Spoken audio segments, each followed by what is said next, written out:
നമസ്കാരം. ഓം ഓം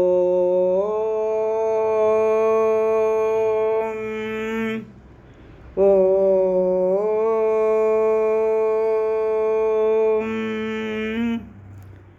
സർവമംഗളമംഗല്യേ ശിവേ സർവാർത്ഥസാധികേ ശരണ്യേ ത്രയംബകേ ഗൗരി നാരായണി നമോസ്തുതേ.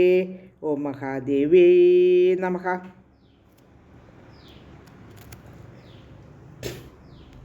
ശ്രീശുകനെ ദ്വാരപാലകൻ ജനക മഹാരാജാവിൻ്റെ കൊട്ടാരത്തിലേക്ക് കടത്തിവിടുന്നില്ല. അപ്പോൾ ശുകനാകെ വിഷമിക്കുന്നു. എൻ്റെ പ്രയത്നമെല്ലാം വിഫലമായല്ലോ എന്ന് സങ്കടപ്പെടുന്നു. അപ്പോൾ സൂക്ഷിച്ചു നോക്കിയപ്പോൾ ശുകൻ ഒരു സാധാരണക്കാരനല്ല, ദിവ്യനായ ഒരു ആളാണ് എന്ന് ദ്വാരപാലകന് മനസ്സിലായതുകൊണ്ട് അകത്തേക്ക് കടന്നു പോയിക്കൊള്ളൂ, ഞാൻ ആദ്യം കടത്തിവിടാത്ത ക്ഷമിക്കണമെന്ന് പറയുന്നു. അപ്പോൾ ശുകൻ പറയുന്നു, നീ ഒരു തെറ്റും എന്നോട് ചെയ്തിട്ടില്ല. ഒരു സേവകൻ എപ്പോഴും പ്രഭുവിൻ്റെ ആജ്ഞ അനുസരിക്കേണ്ടവനാണ്. അതുകൊണ്ട് നിനക്ക് യാതൊരു കുറ്റവുമില്ല. കുറ്റം എൻ്റേതാണ്, ഞാനല്ല ഇവിടെ ആരോടും ചോദിക്കാതെ വന്നത് എന്ന്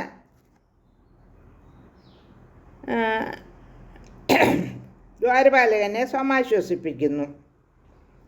അപ്പോൾ ദ്വാരപാലകൻ ചോദിക്കുന്നു, എന്താണ് സുഖം, എന്താണ് ദുഃഖം? അങ്ങൊരു മഹനീയനായ മനുഷ്യനാണല്ലോ, അതുകൊണ്ട് അതിൻ്റെ ഉത്തരം പറയണമെന്ന് ചോദിക്കുന്നു. അപ്പോൾ ശുകൻ അതിൻ്റെ ഉത്തരവൊക്കെ പറഞ്ഞു കൊടുക്കുന്നു. ഈ ലോകത്തിൽ ദ്വൈതഭാവമാണ് എപ്പോഴും കാണുന്നത്. ജനങ്ങൾ രണ്ട് തരത്തിലാണ് ഉള്ളത്, ആസക്തനും വിരക്തനും. അതുപോലെ വിരക്തന്മാർ 3 തരക്കാരാണ് എന്നൊക്കെ പറഞ്ഞ് മനസ്സിലാക്കുന്നു. അപ്പോൾ ദ്വാരപാലകൻ എന്താണ് മറുപടി പറയുന്നതെന്ന് അടുത്ത ശ്ലോകത്തിൽ പറയുന്നുണ്ട്. ശ്ലോകം 40.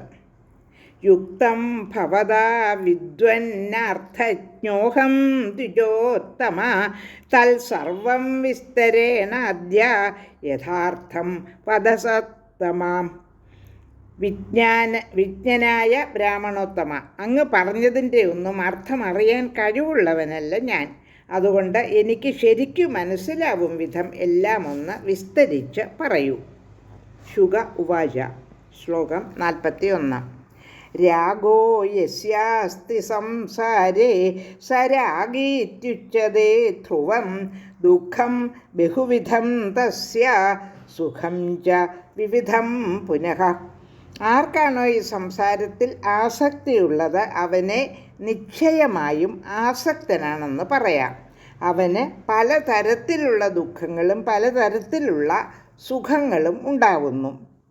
ശ്ലോകം 42. ധനം പ്രാപ്യ സുതാൻ ദാരാൻ മാനം ച വിജയം തഥാ തദപ്രാപ്യ മഹദ്ദുഃഖം ഭവത്യേവ ക്ഷണേ ക്ഷണേ.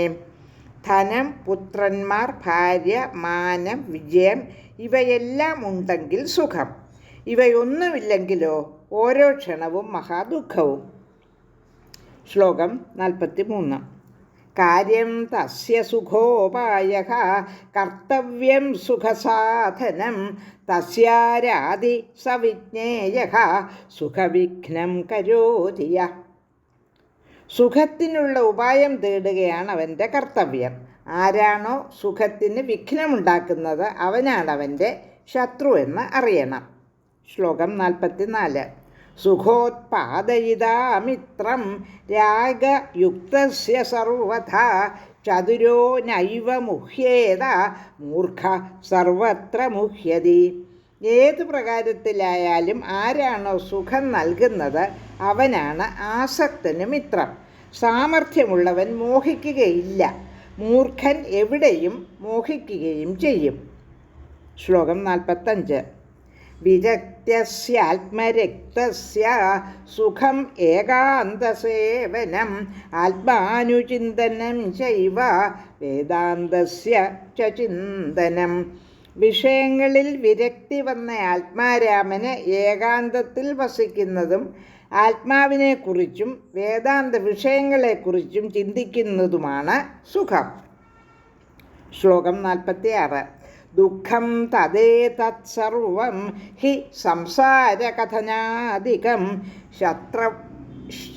ശത്രവോ ബഹവസ്തസ്യ വിജ്ഞസ്യ ശുഭമീക്ഷിത. ലൗകിക വിഷയങ്ങളെക്കുറിച്ചുള്ള സംസാരം തുടങ്ങിയവയെല്ലാം ദുഃഖകാരണങ്ങളാണ്. ശുഭം ആഗ്രഹിക്കുന്ന വിദ്വാന് അനേകം ശത്രുക്കളും ഉണ്ട്. ശ്ലോകം 47. കാമക്രോധപ്രമാദച്ഛ ശത്രവോ വിവിധാ സ്മൃത ബന്ധു സന്തോഷയേവാസ്യ നാന്യോസ്തി ഭുവനത്രയേ. കാമം, ക്രോധം, പ്രമാദം തുടങ്ങിയവരാണ് വിവിധ ശത്രുക്കൾ. സന്തോഷമാണ് ഏക ബന്ധു. ബന്ധു എന്ന് പറയാൻ 3 ലോകത്തിലും മറ്റ് ആരുമില്ല. 47 ശ്ലോകങ്ങൾ പാരായണം ചെയ്തു കഴിഞ്ഞു. അധ്യായം 17. ലോകാ സമസ്ത സുഖിനോ ഭവന്തു.